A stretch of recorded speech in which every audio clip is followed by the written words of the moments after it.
Graça e paz a todos. Amados, aqui eu não estou com a intenção de falar para vocês que vocês não devem ir a uma denominação religiosa. Não estou falando isso. Eu só quero falar para vocês o que a palavra diz. Quando nós falamos em igreja, nós não estamos nos referindo, como todos já sabemos, a cada pessoa.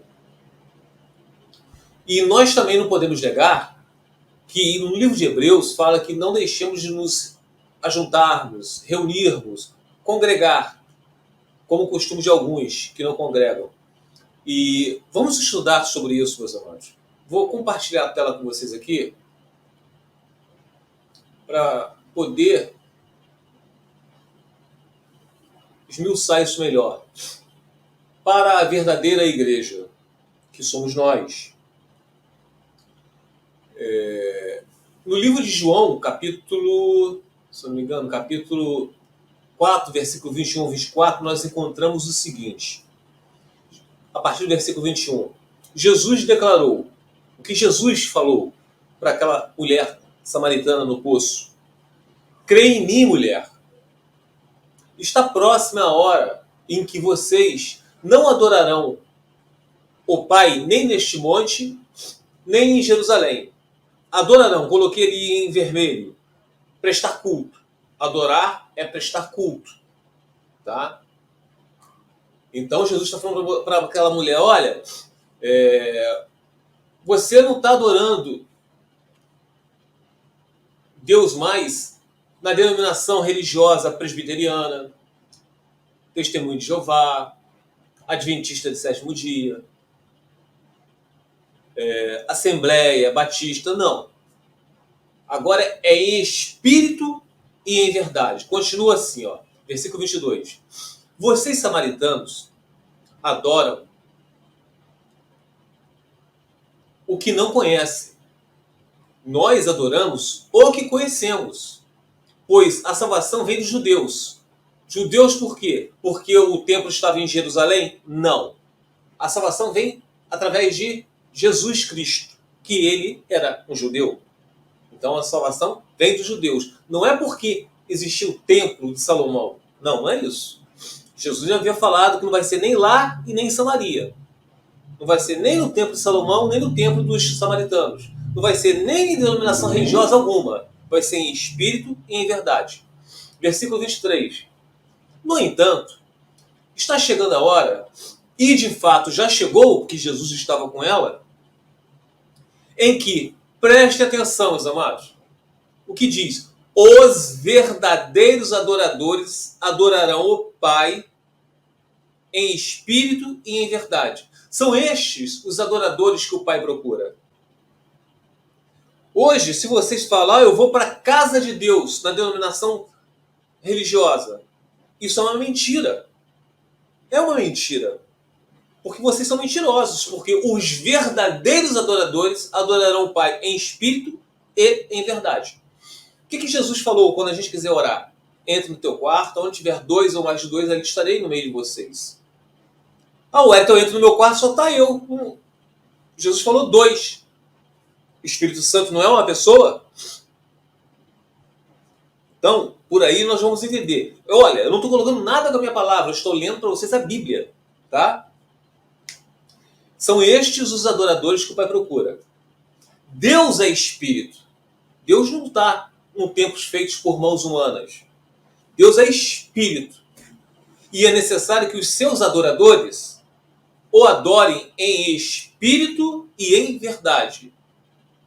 Não nos templos feitos por mãos humanas. Não nas igrejas presbiterianas, neopentecostais, pentecostais, Assembleia, Batista, Adventista, Católica. Não. É em espírito e em verdade. Não é em mentiras.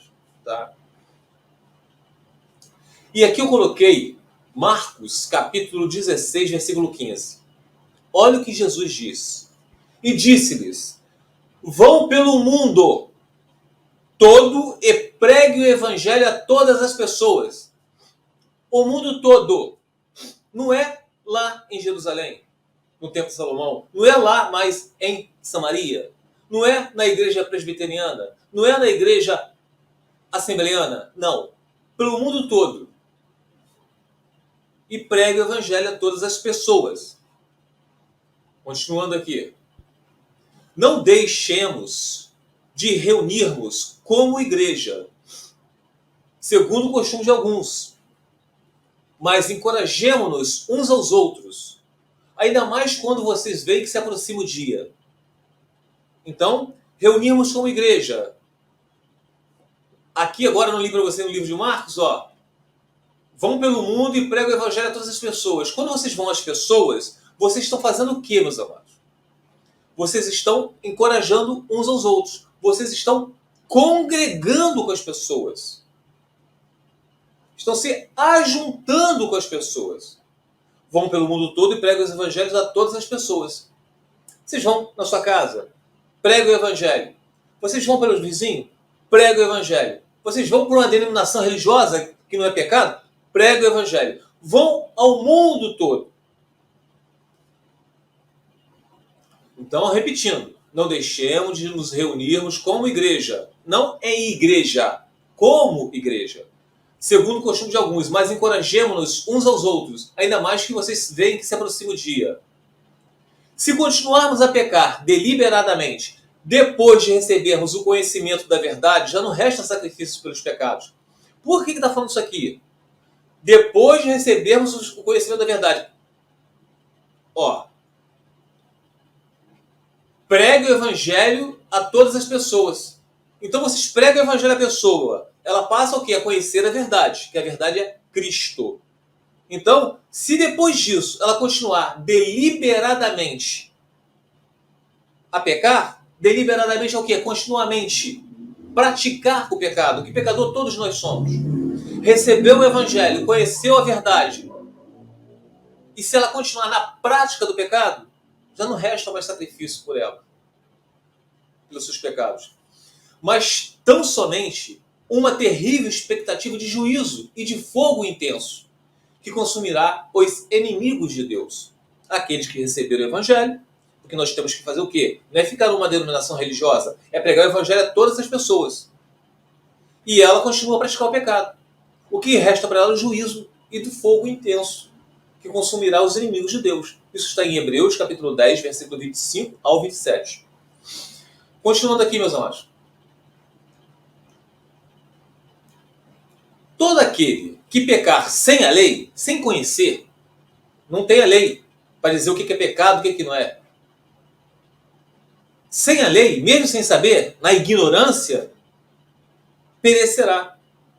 E todo aquele que pecar sob a lei, sabendo da lei, sabendo que é pecado, pecar deliberadamente, pela lei será julgado. Então, mesmo na ignorância e mesmo sabendo da lei, se continuar a pecar, mesmo não sabendo que era pecado, mas pecou, exemplo, a pessoa não conhecia a lei, não sabia que se divorciar e casar com outra pessoa seria adultério. Mas ela não sabia.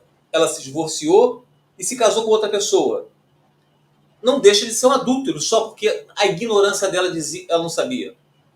Ela vai perecer como um adúltero.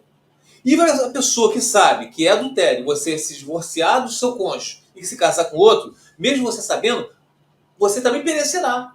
Mas vai ser julgado porque você sabia.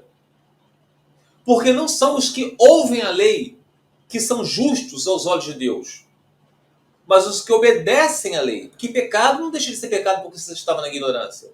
Estes serão declarados justos. Então, Jesus falou que se vocês me amam, vocês obedecem aos meus mandamentos.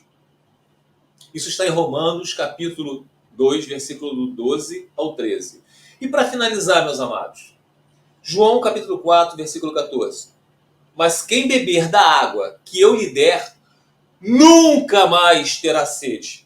Pelo contrário, a água que eu lhe der se tornará nele uma fonte de água a jorrar para a vida eterna. Isso é referente aos eleitos de Deus. Aqueles que têm o Espírito Santo habitando neles. Porque não vão atrás dessas pessoas que falam que vocês podem perder a salvação, que o seu nome pode ser riscado no livro da vida.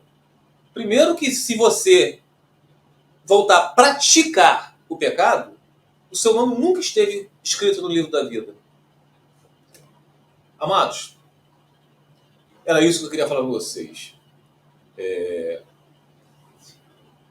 Ir a uma denominação religiosa não é erro algum. Por isso que o apóstolo Paulo falou lá no livro, no 1 Coríntios capítulo 5, que existia pessoas praticando lá adultério, praticando fornicação, como também aquele rapaz que estava deitando com a mulher do pai dele.